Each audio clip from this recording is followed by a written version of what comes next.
सनातनी पर, प्रत्येक हिंदू पर जिसने इस भूधरा पर जन्म लिया है उसके ऊपर उसके 3 ऋण रहते हैं। पहला ऋण ऋषि ऋण, दूसरा है देव ऋण और तीसरा है पितृ ऋण। तो देवताओं की हम पूजा पाठ कर करके, ऋषियों द्वारा दिए हुए मंत्रों का हम जाप कट करके, हमारे शास्त्रीय विधि का जब हम पालन करते हैं तो हम इन 2 ऋणों से तो पूर्ण हो जाते हैं, हम उनसे पूर्ण हो जाते हैं। लेकिन पितृ ऋण, इससे हम कैसे पूर्ण हो, मतलब इससे हम अपने पितरों का ऋण कैसे चुकाएं? तो इसके लिए आश्विन मास के कृष्ण पक्ष में आता है श्राद्ध पक्ष, महालय पक्ष। और हमारे शास्त्र कहते हैं कि यह वो समय होता है जब हमारे पितृ, जो चाहे किसी भी योनि में हो, कहीं पर भी हो, वह प्रतीक्षा करते हैं कि ये 15 दिन तो हमारे हैं। इन 15 दिनों में हमारा पुत्र, पौत्री, बेटा जो भी है, परिवार का वंश है, वो हमें याद करेगा, हमारे लिए श्राद्ध तर्पण करेगा। और जब उनको हम स्मरण करते हैं, उनके निमित्त श्राद्ध तर्पण करते हैं, तो वह हमें प्रसन्न होकर के, और जिनके पितृ प्रसन्न होते हैं उनके घर में मंगल कार्य, शुभ कार्य होते रहते हैं। और जिनके परिवार में पितृ प्रसन्न नहीं है, वहाँ मैंने अक्सर देखा है कि उनके यहाँ मंगल कार्य नहीं होते हैं, घर के लोगों में मनमुटाव है, पैसा आता टिकता नहीं है। तो ये सभी समस्याओं से अगर आप निजात पाना चाहते हैं, बाहर निकलना चाहते हैं, तो इन पितृ पक्ष में आप अपने पितरों का श्राद्ध तर्पण महालय पक्ष में अवश्य कीजिएगा। आज अगर हम जिस तिथि के लिए ये वीडियो बना है उसमें अगर हम बात करें तो वह है सर्वपित्र अमावस्या तिथि। प्रतिपदा पूर्णिमा से यह श्राद्ध पक्ष प्रारंभ हो जाता है, जो अमावस्या तक रहता है। पूर्णिमा, प्रतिपदा, द्वितीया, तृतीया करते करते करते कब पितृपक्ष समाप्त होने को आता है और अमावस्या आती है पता ही नहीं चलता। तो इस सर्वपित्र अमावस्या में 2 प्रमुख बातें। प्रथम, एक तो ऐसे लोग कहते हैं कि अगर हमें हमारे पितरों की तिथि पता नहीं, कोई भी कारणवश हो सकता है। अब किसी का एक्सीडेंट हो गया तो वो कब गुजरे हैं हमें पता नहीं है, कोई नदी में बह गया हमें पता नहीं, कोई आर्मी में है, कितने समय, कितने तारीख को, कितनी बजे उनका वीर गति को प्राप्त हुआ, तो यह हमें पता नहीं चलता।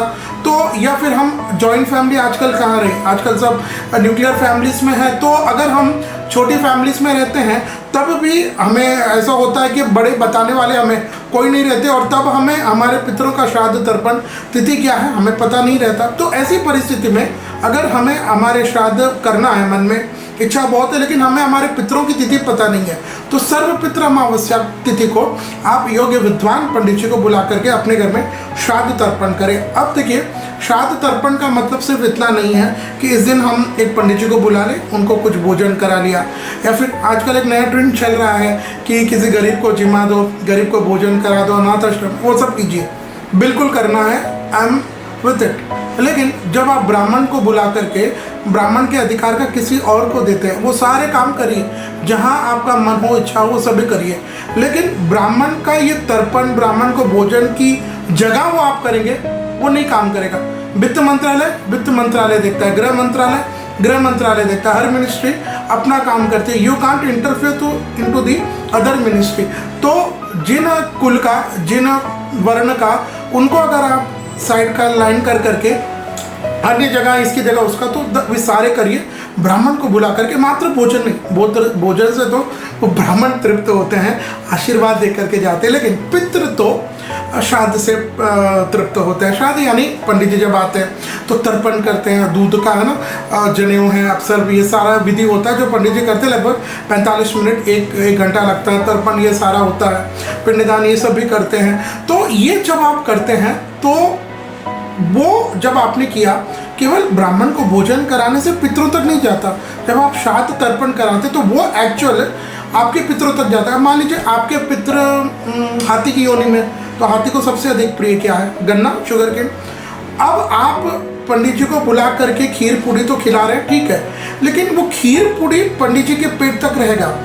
अगर आप चाहते हैं कि आपके जो पितृ है वो अगर हाथी की योनि में, अगर कह रहा हूँ मैं, वो हाथी की योनि में, हाथी को गन्ना प्रिय है, तो अगर आप चाहते कि आपके पितृ गन्ना खाएं और आपको आशीर्वाद दे, तो तर्पण आपको करना। जब आप तर्पण करते हैं तो वो हाथी की योनि में अगर आपके पितृ हैं, उनको गन्ना प्रिय है, तो गन्ने के रूप में जो आपने तर्पण किया वो उनको मिलता है और आपके पितृ ये तृप्त होते हैं। तो ये हमारे जो पितरों के एक मुख्य देवता है, उनका काम है कि आपके पितृ किस योनि में है और उनको उस योनि में उनको क्या प्रिय है, उनको क्या देना है, वो हमारे ये पितरों की जो देवता है वो डिसाइड करते हैं। अस्तु, इस सर्वपित्र अमावस्या को पितरों को श्राद्ध करे, तर्पण करे, ब्राह्मण को भोजन कराए, वस्त्र दे, जूते चप्पल दे, बरसात के दिन होता है छतरी दे, तो ब्राह्मण देवता का जितना मान सम्मान करे ये सारे कीजिए। तो आइए जानते हैं साल 2025 में इस सर्वपित्र अमावस्या किस दिन है, श्राद्ध तर्पण के लिए क्या समय रहेगा उसको हम समझते हैं। तो ये सबसे पहले अमावस्या तिथि प्रारंभ हो जाएगी 20 की रात 21 की सुबह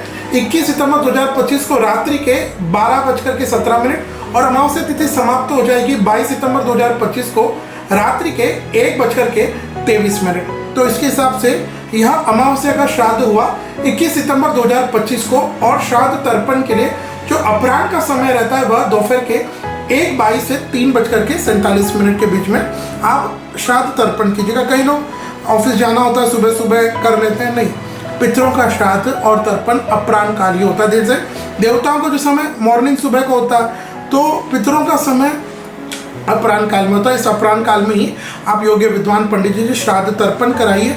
और जब आप नियमित श्राद्ध पक्ष में पितरों का तर्पण श्राद्ध करने की आदत बना लेते हैं, मैंने ऐसे बहुत से सनातनियों को देखा है जिनके जीवन में इतना परिवर्तन आया है। मतलब उन्होंने सोचा नहीं, उनको प्रमोशन मिल गया, उन्होंने सोचा नहीं घर का कोई लंबा केस चल रहा था, वो केस से मुक्ति हो गई, उन्होंने उनके घर में बहुत समय तक बच्चा है 28-30 साल का हो गया, बच्ची है बड़ी उम्र की हो गई, विवाह नहीं हो रहा, विवाह हो गया, लंबी बीमारी है। तो हमारे परिवार में जब इस तरह के ऑब्स्टिकल्स आते हैं, इस तरह की रुकावटें आती हैं, तो पितृ सबसे पहले उपस्थित होते हैं उनको ठीक करने के लिए। अगर हम उनकी तिथि पर या फिर अमावस्या पर विधिवत शास्त्रोक्त तरीके से ब्राह्मण को मान सम्मान देते हुए सभी चीज़ों का ध्यान रखते हुए श्राद्ध तर्पण करते हैं तब